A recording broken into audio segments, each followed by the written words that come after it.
India রয়ের মাধ্যমে প্রথমত বাংলাদেশকে অকার্যকর করার জন্যে দেশপ্রেমিক চৌকস অফিসারগুলোকে এক জায়গা করে তাদেরকে মারার ব্যবস্থা করেছে। কেন ওই দিনে মারতে হবে? ওই দিনে মারলে সবগুলো অফিসারকে নির্দিষ্ট পাওয়াই যাবে। শত শত বা হাজার হাজার যে বলি আন্দোলন করতেছে তার ভিতরে হয়তো কিলার গ্রুপ 20, 25, 50 জন, তারা জানতেছে কী ঘটনা ঘটবে, আর অন্যরা তা জানে না। আর মারার জন্য অল্প কিছু লোক ছিল যারা জানতে যে মারা হবে, কাকে কাকে মারা হবে। জনাব অলি, আপনি কি পুরো ঘটনাকে ষড়যন্ত্র মনে করছেন? আপনারা ভালো জানবেন যে অনেক অফিসার মারা গিয়েছেন যাদেরকে তারা ছুটিতে ছিলেন, ওই দিন সকালে ডাকা হয়েছে। ওই দিন সকালে সে বলছে আমি তো ছুটিতে আছি, আমার আসতে হবে কেন? তা না, তোমাকে আসতে বলা হয়েছে, আজকে আসতে হবে। যে ভাবি বললো না তালিকা ধরে, তালিকার ভিতরে সে যেহেতু সে ওখানে ছিল না, কিন্তু তার তো আজকে মারা হবে, অতএব তাকে ডাকা হয়েছে। একজন অফিসার ওনার তো আমার তো ইউনিফর্ম রেডি না, আগের দিন রাত্রে বলছে তোমার তো আমার তো ইউনিফর্ম রেডি নেই, তো ইউনিফর্ম রেডি করো, কালকে সকালে আসতে হবে। এতে বোঝা যায় এটা পরিকল্পিত, এবং গেছে তারা মারা পড়েছে। তাদের জন্য কষ্টটা আরও বেশি। আর একটা ঘটনা বলি, বিটিআরের যে অফিসার্স মেস আছে সেখানে অফিসারে ছিলেন, আমাদের এক রিলেটিভ ছিলেন, উনি ভাগ্যক্রমে বেঁচে গিয়েছেন, ছুটিতে ছিলেন। উনি বিদায় ছিলেন, উনি ছুটিতে ছিলেন, এখানে আসছিলেন, উনি যাই হোক স্কিপ করে বেঁচে গিয়েছেন। কিন্তু আমরা তারপর ওনার মাধ্যমে অন্যদের জানতে পেরেছি তারা যখন রুমে কেউ পালাই আছে কিংবা কে আছে, সব রুমগুলো তারা চেক করে নেয়। 3 করলো, 5-6 করলো না, 7 করলো, বা 8-9 করলো না, আবার 10-11 করলো। কেউ যদি অফিসারদের উপর ধরলাম যে বিজিআর সৈনিকরা খুব রেগে আছে, আর্মি অফিসারদের মারবে বা ক্ষতি করবে, তাহলে তো সবাই কী করবে? সব রুমগুলো তার ভাঙচুর করবে, লুট করবে। সব রুম ভাঙচুর করেনি, সব লুটও করেনি, সিলেক্টিভ কিছু রুম করেছে।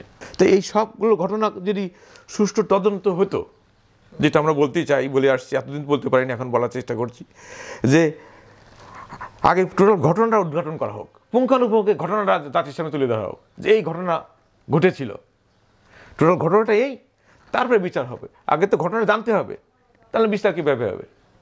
তো এই যে বলছিলাম যে ইন্ডিয়া রয়ের মাধ্যমে প্রথমত বাংলাদেশকে অকার্যকর করার জন্যে দেশপ্রেমিক চৌকস অফিসারগুলোকে এক জায়গা করে তাদেরকে মারার ব্যবস্থা করেছে। কেন ওই দিনে মারতে হবে? ওই দিনে মারলে সবগুলো অফিসারকে নির্দিষ্ট পাওয়াই যাবে, অন্য কোনো ডিউটিকে থাকবে, ওই সময় সে থাকবেই। অতএব ওইটা টাইম সিলেক্ট করা হয়েছে। এবং মারার ভিতরে আপনার মিডিয়ার মাধ্যমে আমরা জেনেছি যেটা, যে বাইরের কিছু ছিল সেটা আমরা জানি, বাইরের, তারপরে এয়ারপোর্টের মাধ্যমে তাদেরকে বিশেষ ব্যবস্থা বের করে দেওয়া হয়েছে। এখানে আমাদের ধারণা সেই জন্যে যে বাইরের কিলার, এই যে সৈনিকদের অপবাদ দেওয়া হচ্ছে, সৈনিকরা কিন্তু অনেকেই জানতো না, তাদেরকে বোঝানো হয়েছে ডাল ভাতের আমাদের টাকা কম দিচ্ছে, অতএব তাদের বেশি বিদ্রোহ করে। আর মারার জন্য অল্প কিছু লোক ছিল যারা জানতে যে মারা হবে, কাকে কাকে মারা হবে। কিলার গ্রুপ আলাদা, শত শত বা হাজার হাজার যে বলি আন্দোলন করতেছে তার ভিতরে হয়তো কিলার গ্রুপ 20, 25, 50 জন, তারা জানতেছে কী ঘটনা ঘটবে, আর অন্যরা তা জানে না। অন্য সৈনিকরা শুধু শুধু তাদের সঙ্গে প্রতিবাদ করতেছে, এটা সবাই জানে। এই মূল ঘটনা সবাই জানে না, অল্প কিছু লোক জানতো। আর দেখেন কি কষ্টকর যে তাদেরকে সোনারগাঁ থেকে নাকি খাবার এনে খাওয়ানো হয়েছে বিদ্রোহীদের, আর্মি চিফ কিছুই করেন নাই। এগুলো তো আমরা জানি, শুনেছি। নিয়ম অনুযায়ী যে সঙ্গে সঙ্গে আর্মি আগে জীবন রক্ষা করবে, জীবন ইভেন আর্মি তো গিয়েছিল, কিন্তু ঢুকতে দেওয়া হয়নি। এটা একটা পরিকল্পিত, বোঝাই যায়। আপনি যে এই যে 15 বছর যে কষ্টটা করেছেন, আপনি আর্মির থেকে কিরকম সহযোগিতা পেয়েছেন? তারা কি আপনার খোঁজ খবর নিয়েছে, বাচ্চাদের খোঁজ নিয়েছে? কোনো খোঁজ খবর কেউ নেয় নেই, আমাকে অন্তর নেয় নেই। আমার পরিচিত যারা হয়তো রেয়ার ফোন করে, কিন্তু যে মানে মানুষকে সহযোগিতা করার যে মানে আর্মি থেকে এটা এরকম কোনো আমি পাইনি, আসলে কেউ কোনো সাহায্য করে না। আরেকটা জিনিস যেটা আমি জানতে চাচ্ছি, যে বলা হয় যে সব এখন তো ধরেন গত 15 বছর আমরা কেউই কথা বলতে পারিনি, এখন অনেকেই মুখ খুলেছে, কথা বলছে, এবং বলা হচ্ছে যে এটা একটা ষড়যন্ত্র, দীর্ঘ ষড়যন্ত্র, বড় ষড়যন্ত্রের অংশ ছিল। আপনি কি তা মনে করেন? এটা হচ্ছে পরিকল্পিত হত্যাকাণ্ড, এই ব্যাপারে আমি নিশ্চিতই। কারণ মানুষ মনে হচ্ছে, আমি যেটা জানি না ওটা বলাও ঠিক হবে কিনা, যে লিস্ট ধরে ধরে হত্যা করা হয়েছে। আচ্ছা, লিস্ট ধরে হত্যা করা হয়েছে। কেন আপনার স্বামীকে হত্যা করা হলো বা লিস্ট করা হলো বলে আপনার মনে হয়? আসলে আমরা কীভাবে বলবো, যেহেতু বিএনপি গভর্নর ছিলাম, আমার শ্বশুর বিএনপির খুব ভালো নেতা ছিলেন, এবং আমার স্বামীও যেহেতু কলেজ জীবন থেকেই কিন্তু করতো, পলিটিক্স করতো, মানে কলেজে পলিটিক্স দেওয়া হয়, বিএনপির সাথেই ছিল। তা আমার আরও কিছু মানসিক ভাইদের কথা আমি জানি, সবাই এরা সব বিএনপি গণনা ছিল, হয়তোবা এই জন্য আমার মনে হয় এটাই হয়তোবা কারণ আর কি। আচ্ছা, এটা বলা হচ্ছিল ওই সময় যে ডাল ভাত কর্মসূচির কারণে এই ধরনের হচ্ছে, আপনি কি তা মনে করেন? না না না, এরকম কোনো কিছুই ছিল না। এটা হলো আইবাসের জন্য মিডিয়াতে একটা কিছু বলে তো এটাকে করতে হবে, এরকম কোনো লালবাতি কোনো কর্মসূচি। আমার স্বামীকে লালবাতি ছিল, ডাক্তাররা আমাদের 2 জন ডাক্তার মারা গেছে। কথা আছে যে যুদ্ধক্ষেত্রে ডাক্তার দেখো বুঝো, তার ডাক্তারকে গুলি করা যাবে না, তাকে মারা যাবে না। অথচ আমরা ডাক্তার ডেনে তাদেরকে গুলি করছে। তার মানে তো না, ডাল ভাত নিয়ে তো কোনো, এটা হলো আইবাস ছিল একটা। এটা তো আমরা পরে আস্তে আস্তে বুঝতে পারছি। প্রথম দিকে তো 2009 সালে মানে যখন মারা গেল তখন তো বুঝতে পারিনি কী হচ্ছে এগুলো। পরে তো আস্তে আস্তে পরিষ্কার হলো যে সবই তো এগুলা মিডিয়াতে প্রচারের জন্য সবই আইবাস। বলা হয় যে ওই সময় সৈনিকরা নাকি অনেক মিডিয়াতেই আসছে, আমরা শুনতে পেয়েছি যে সৈনিকদের সাথে নাকি আর্মি অফিসার এবং তাদের পরিবাররা ভালো ব্যবহার করতো না। আপনার সাথে কেমন ব্যবহার ছিল সৈনিকদের বা আপনার হাজব্যান্ডের সাথে? উনি তো ডাক্তার ছিলেন, উনি তো সেবা করতেন। না, আমি কোনো খারাপ কোনো কিছু দেখিনি আসলে, মানে সৈনিকদের সাথে কোনো খারাপ ব্যবহার না আমার চোখে পড়ে নাই, বা আমার স্বামী কিছু বলছে এরকম কোনো কথা আমি শুনতে পাইনি। আপনার সাথেও ভালো ছিল নিশ্চয়ই? সৈনিকরা তো আপনাদের বাসায় আসতো, রাইট?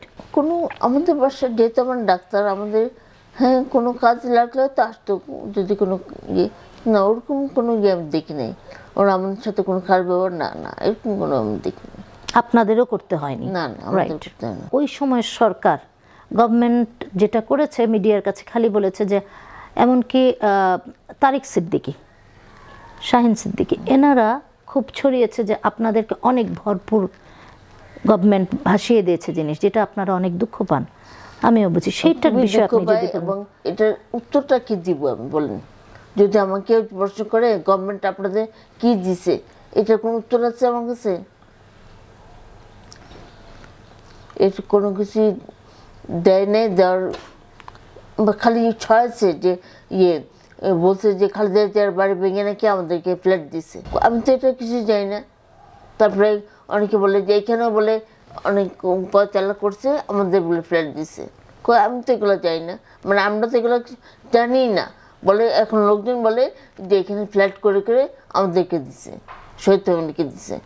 আমি তো অবশ্যই আপনি তো প্লট পেয়েছেন একটা, যে প্লট পেয়েছি, এটা তো আমি তো নিয়মে মানে ওই যে আর্মি অফিসাররা যে প্লট পায় বেঁচে থাকলেও পায়, তাই তো? সেরকমই পেয়েছেন। ওদের কোর্সমেটদের যারা পাইছে, এটা আমাদের আর্মিতে এই নিয়ম আছে। এটা তো কোনো বিডার বলে আমরা আলাদা প্লট পেয়েছি তা কিন্তু না। এছাড়া ব্যাংকার্স অ্যাসোসিয়েশন ব্যাংকার্স অ্যাসোসিয়েশন আমাদেরকে প্রতি মাসে 40,000 টাকা করে ওনা চেক দিত আমাদেরকে। কতদিন দিয়েছে এটা? 10 বছর। 10 বছর। আপনি কি পেয়েছেন? হ্যাঁ, এটা পেয়েছি, এটা পেয়েছি। এই 15 বছর তো অনেক সেনাপ্রধান ছিলেন, তো তারা কি কখনো আপনার সাথে যোগাযোগ করেছে বা আপনার কেমন আছেন জানতে চেয়েছে? না না না না না না, কেউ আমার সাথে যোগাযোগ করতে আসে নাই। বলা হয় যে আপনাদেরকে খুব চাপে রেখেছিল, কথা বলতে দিত না, সেটা কিরকম ছিল? এটা নাকি এটা এটা ছিল হয়তোবা মিডিয়া যখন 25শে ফেব্রুয়ারি আসতো, তখন কেউ কেউ আমাদের ইন্টারভিউ নিতে আসতো বা কি, তখন অনেকেই কিন্তু মানে ডিজিএফআই অথবা ওরা গোয়েন্দারা বলতে, হ্যাঁ ওরা আমাদের কিন্তু কথা বলতে দিত না, বুঝছেন? এটা এটা ছিল। কি বলতো কে ওরা? কি মানে দিতে না বলতে আপনাদেরকে কিভাবে বাধা দিত? মানে হয়তো বলতো যে এত কিছু বলার দরকার নাই, ওরা চাইতো না যে আমরা কিছু কথা এক্সপ্রেস করি লোকজনের সামনে।